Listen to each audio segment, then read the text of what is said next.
Assalamualaikum warahmatullahi wabarakatuh. Perkenalkan, nama saya Talita Maja Mananda, nomor absen 34 dari kelas 12 MIPA 8. Pada kesempatan kali ini, saya akan menjelaskan sedikit tentang westernisasi, mulai dari pengertiannya, kemudian dampak-dampaknya, juga solusi atau cara pencegahannya bagi kita semua. Westernisasi adalah proses penyebaran dan juga adopsi unsur-unsur budaya barat dalam masyarakat lain. Hal ini bisa mencakup segala hal, mulai dari gaya hidup, teknologi, nilai-nilai, hingga sistem politik dan juga ekonomi. Nah, mengapa westernisasi dapat mengancam persatuan dan kesatuan NKRI?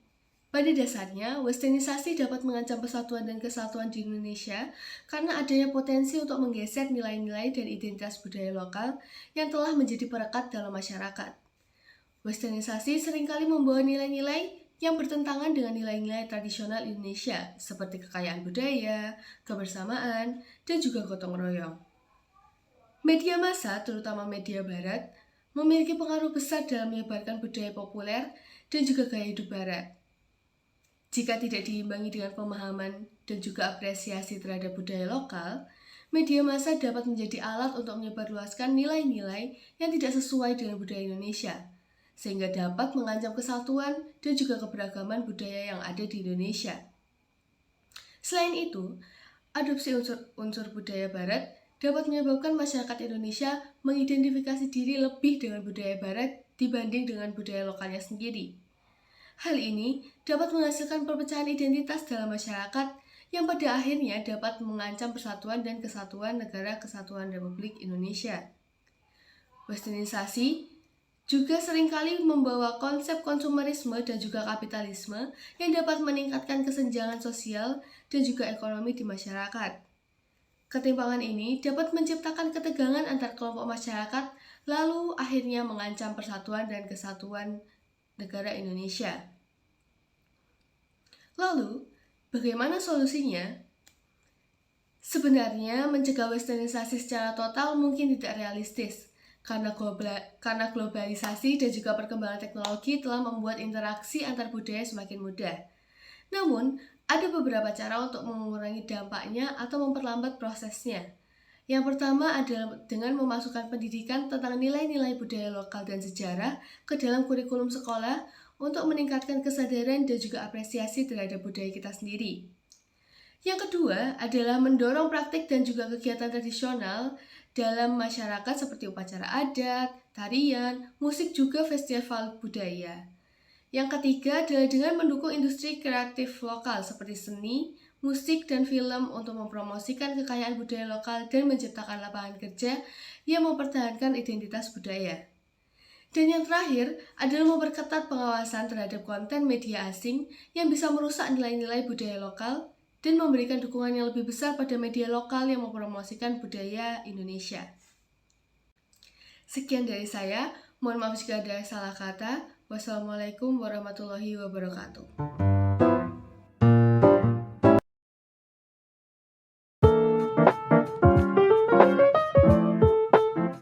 Assalamualaikum warahmatullahi wabarakatuh. Nama saya Ari Lasta Bintangan Waraga dengan nomor presensi 3. Di sini saya akan menjelaskan tentang apa sih itu hedonisme dan konsumerisme, apa saja dampaknya, dan apa aja solusinya, dan mengapa kok bisa mengancam keutuhan NKRI. Simak video penjelasannya ya.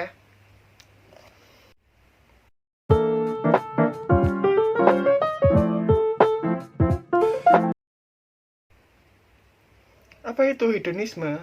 Hedonisme adalah gaya hidup yang menempatkan kepuasan diri dalam tujuan hidupnya.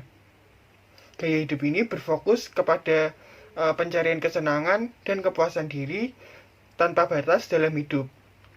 Seringkali dengan mengutamakan kenikmatan sensorik dan kepuasan pribadi di atas nilai-nilai moral atau sosial. Nah, contoh dari hedonisme ini yaitu membeli barang-barang branded yang banyak dan membeli junk food dan lain sebagainya.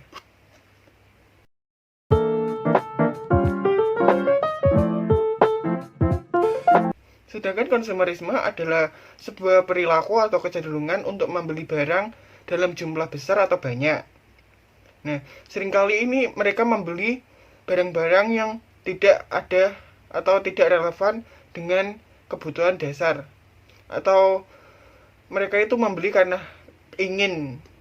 Contoh perilaku ini, contoh dari konsumerisme yaitu membeli barang karena FOMO, karena membeli barang karena ikut-ikutan, dan membeli barang atau mengkoleksi barang branded karena hanya ingin untuk menaikkan status sosial mereka.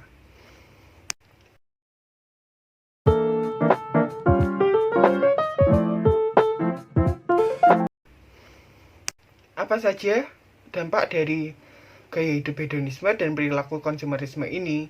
Nah, dampak buruk dari hedonisme sendiri yaitu dapat menyebabkan struktur keuangan menjadi tidak sehat atau berantakan, tidak adanya dana darurat dan investasi, mengarah pada perilaku impulsif dan hedonistis yang dapat merugikan diri sendiri dan orang lain, dapat berpotensi pengabaian terhadap tanggung jawab sosial atau moral, meningkatkan risiko adiksi atau kecanduan, mengurangi fokus pada tujuan jangka panjang dan pengembangan diri, dan dapat memicu hutang dan depresi.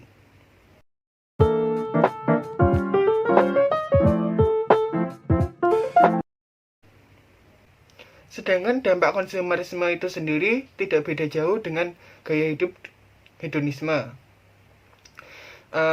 yaitu dampak dari konsumerisme yaitu dapat mendorong pemborosan SDM dan lingkungan, meningkatkan utang dan tekanan keuangan individu dan masyarakat, menimbulkan perasaan kurangnya tidak puas terus-menerus karena terus-menerus mencari pemenuhan dari barang-barang materi, membentuk masyarakat yang terpusat pada materialisme dan status sosial.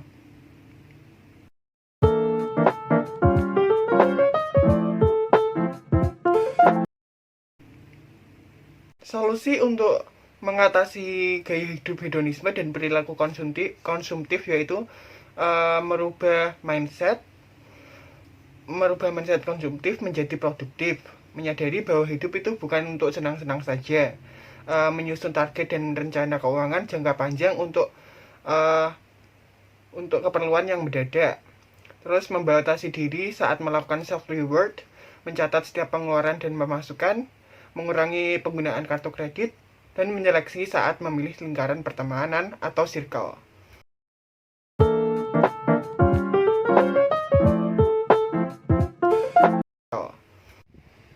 Nah, kenapa sih hedonisme dan konsumerisme itu sangat dapat memecah belah atau dapat meruntuhkan keutuhan NKRI?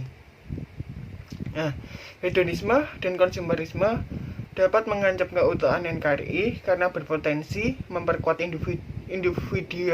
individualisme yang berlebihan dan mengurangi rasa solidaritas serta kesadaran akan kebutuhan kolektif. Ketika individu lebih fokus pada pencarian kepuasan kenikmatan sendiri dan memenuhi keinginan konsumsi tanpa memperhatikan kepentingan bersama, hal ini dapat merusak ikatan sosial dan kohesi dalam masyarakat. Selain itu, konsumerisme yang berlebihan juga dapat menciptakan kesenjangan sosial yang lebih besar, meningkatkan disparitas ekonomi antara kelompok masyarakat, dan memperkuat polarisasi sosial yang berpotensi mengancam stabilitas politik dan sosial negara. Oleh karena itu, jika tidak dikelola dengan bijaksana, hal-hal tersebut dapat menjadi faktor yang dapat merusak keutuhan NKRI.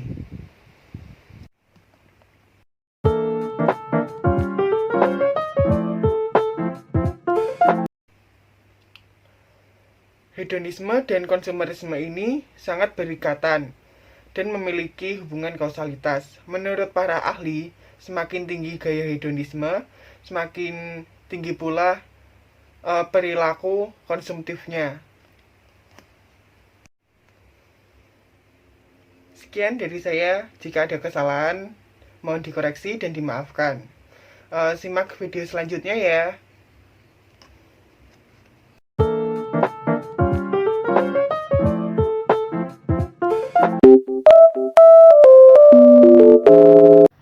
Selanjutnya, kita akan membahas tentang perbedaan pendapat. Jadi, apa sih perbedaan pendapat itu? Perbedaan pendapat merupakan situasi di mana dua orang atau lebih memiliki sudut pandang atau pendapat yang berbeda mengenai suatu masalah atau topik tertentu. Perbedaan pendapat bisa muncul karena perbedaan latar belakang, pengalaman, nilai-nilai, keyakinan, atau informasi yang dimiliki oleh individu-individu tersebut.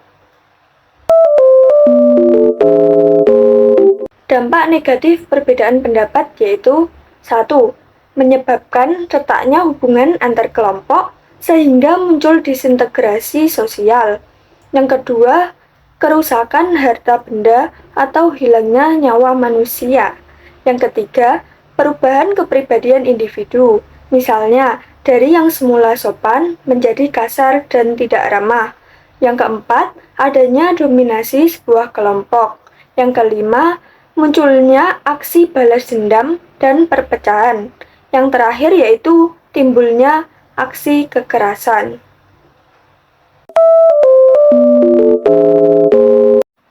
Solusi untuk mengatasi perbedaan pendapat. Cara pertama adalah menerima pendapat tersebut. Maksud dari menerima bukan berarti hanya pasrah dan mengiyakan, melainkan menampung pendapat tersebut untuk dibahas bersama. Cara kedua adalah mencoba memahami pendapat yang berbeda. Seseorang dapat mencoba memahami pendapat dari orang lain sesuai dengan konteks pembahasan. Cara yang ketiga adalah meminta penjelasan lebih lanjut dari orang atau pihak yang mengemukakan pendapat.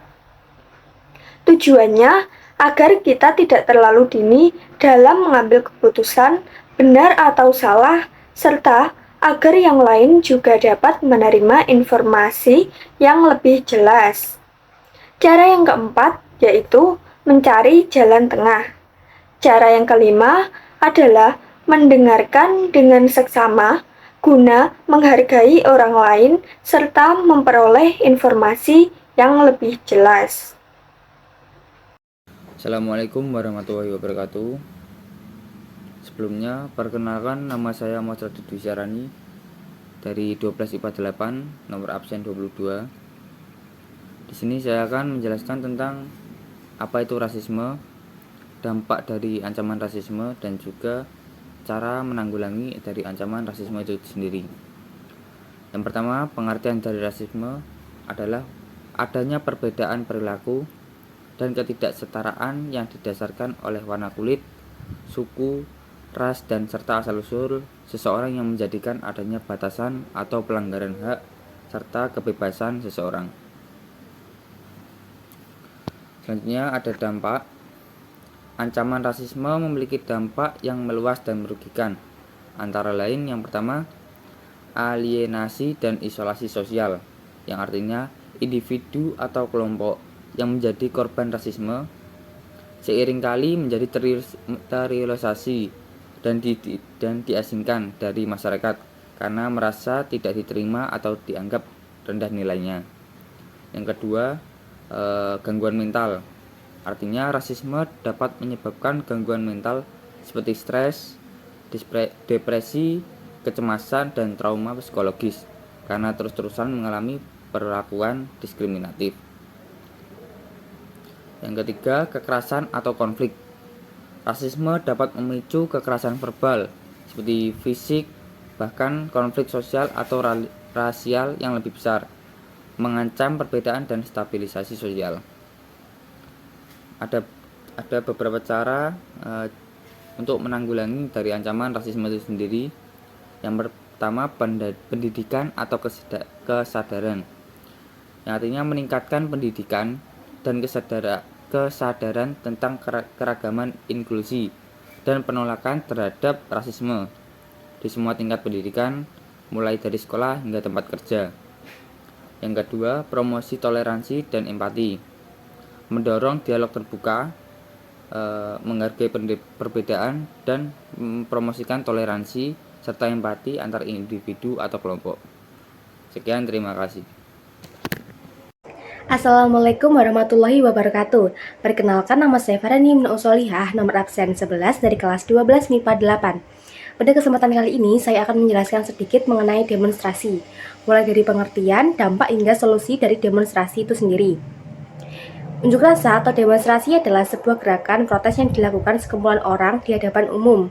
Unjuk rasa biasanya dilakukan untuk menyatakan pendapat kelompok tersebut atau penentang kebijakan yang dilaksanakan suatu pihak, atau dapat pula dilakukan sebagai sebuah upaya penekanan secara politik oleh kepentingan kelompok. Salah satu ketentuan yang mengatur demonstrasi adalah Undang-Undang Nomor 9 Tahun 1998, yaitu tentang kemerdekaan menyampaikan pendapat di muka umum. Dalam undang-undang ini, demonstrasi adalah kegiatan yang dilakukan oleh seorang atau lebih untuk mengeluarkan pikiran dengan lisan, tulisan, dan sebagainya secara demonstratif di muka umum. Demonstrasi sendiri memiliki dampak positif dan negatif. Dampak positifnya yaitu yang pertama, demonstrasi dapat mengeluarkan aspirasi rakyat yang selama ini tertahankan.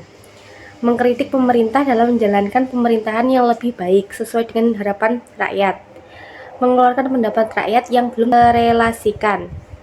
Menyadarkan pemerintah akan kebijakannya dalam pengambilan keputusan yang menyangkut hidup rakyat dan dapat membuka pikiran semua orang, baik pemerintah maupun masyarakat, terhadap masalah yang didemonstrasikan. Ini merupakan ciri negara demokrasi yang tidak dapat dihilangkan sebagai akibat dari pemerintahan demokrasi, yaitu pemerintahan yang berasal dari rakyat, oleh rakyat, dan untuk rakyat.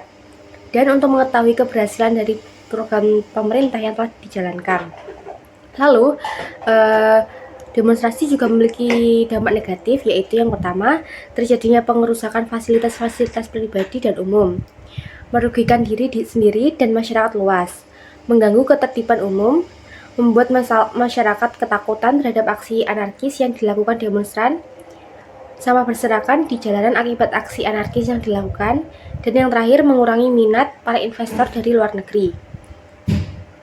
Solusi dari demonstrasi sendiri yakni dengan cara bernegosiasi atau meminta tanggapan awal yang jelas dari pihak tujuan dan memberi himbauan edukatif terkait larangan demo anarkis, melakukan rehabilitasi dan konsolidasi, serta menerapkan hukum secara profesional yang sesuai situasi dan kondisi. Sekian penjelasan singkat dari saya. Mohon maaf apabila ada salah kata. Wassalamualaikum warahmatullahi wabarakatuh. Assalamualaikum warahmatullahi wabarakatuh. Perkenalkan, nama saya Havia Febri Nur Intan Putri dari 12 MIPA 8 absen 15. Nah, di sini saya akan membahas tentang etnosentrisme dan narsistik. Apa sih itu etnosentrisme dan narsistik? Etnosentrisme adalah suatu paham yang menganggap kelompoknya lebih baik daripada kelompok yang lain. Jadi kayak sebuah kecenderungan untuk menilai budaya dan kebiasaan orang lain berdasarkan standar budayanya sendiri. Hal ini tentunya dapat menyebabkan keyakinan bahwa budayanya sendiri itu lebih unggul ketimbang budaya yang lain. Nah, etnosentrisme ini akan terjadi ketika kondisi lingkungan sosial yang beragam dan berisik. Tentunya terkadang timbul perasaan untuk membandingkan, kayak hingga terjadi konflik gitulah. Nah, hal lain juga penyebab terjadinya yaitu beberapa kebudayaan yang saling bertemu, atau juga dikarenakan karena stereotip, yaitu keyakinan seseorang terhadap orang lain, karena biasanya itu karena dipengaruhi oleh pengetahuan dan pengalaman.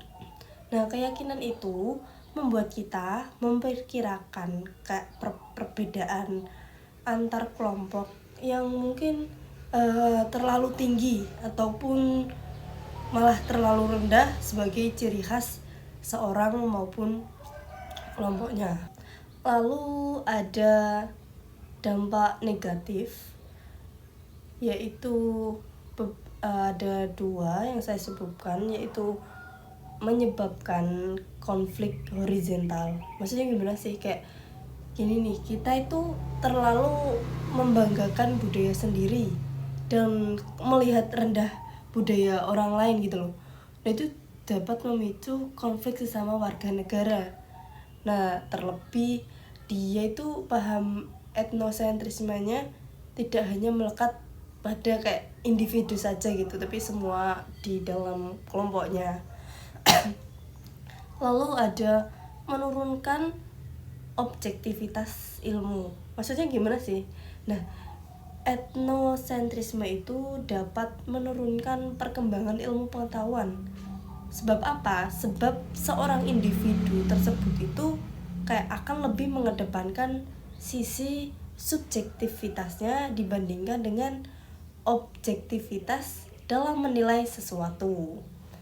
Nah, gak hanya dampak negatif yang dapat kita temui, ternyata ada juga dampak positif. Apa sih dampak positif dari etnosentrisme ini? Menumbuhkan jiwa patriotisme.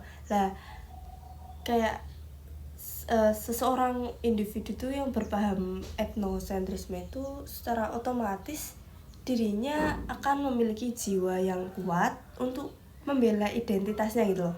Nah, hal ini tuh secara umum disebut dengan istilah patriotisme.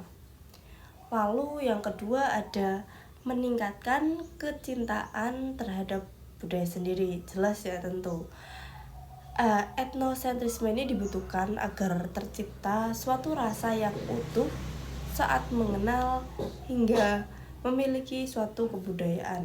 Nah, dengan sikap etnosentrisme, kebudayaan dapat dipertahankan sebab kita ini kayak rentan tergilas oleh proses globalisme serta modernisasi ya kayak gitu.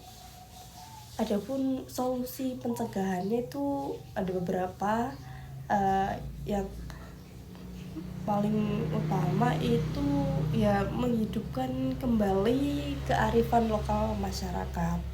Lalu ada menanamkan multikulturalisme, menyaring kebudayaan yang masuk ke Indonesia sesuai dengan Pancasila sebagai filternya. Lalu ada menanamkan jiwa nasionalisme dan mengurangi fanatisme yang berlebihan. Nah, hal ini tuh sebenarnya nggak jauh beda sama narsistik. Narsistik sendiri itu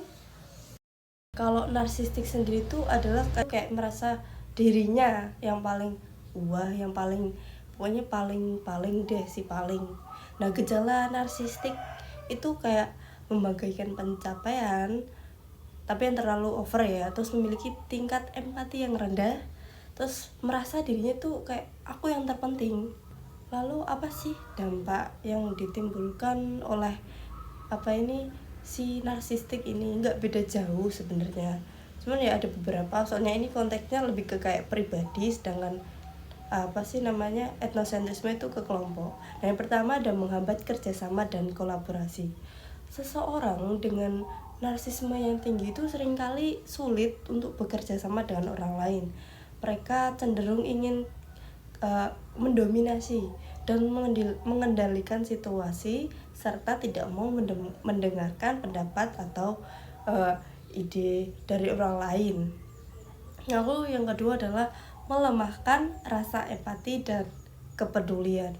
Nah, narsisme itu dapat membuat seseorang menjadi egois dan kurang empati terhadap orang lain. Mereka itu cenderung fokus pada kebutuhan dan keinginannya sendiri dan tidak peduli dengan kesulitan atau penderitaan orang-orang di sekitarnya. Nah, tentu hal ini tuh dapat melemahkan rasa solidaritas dan kepedulian yang merupakan fondasi penting dalam membangun persatuan dan kesatuan.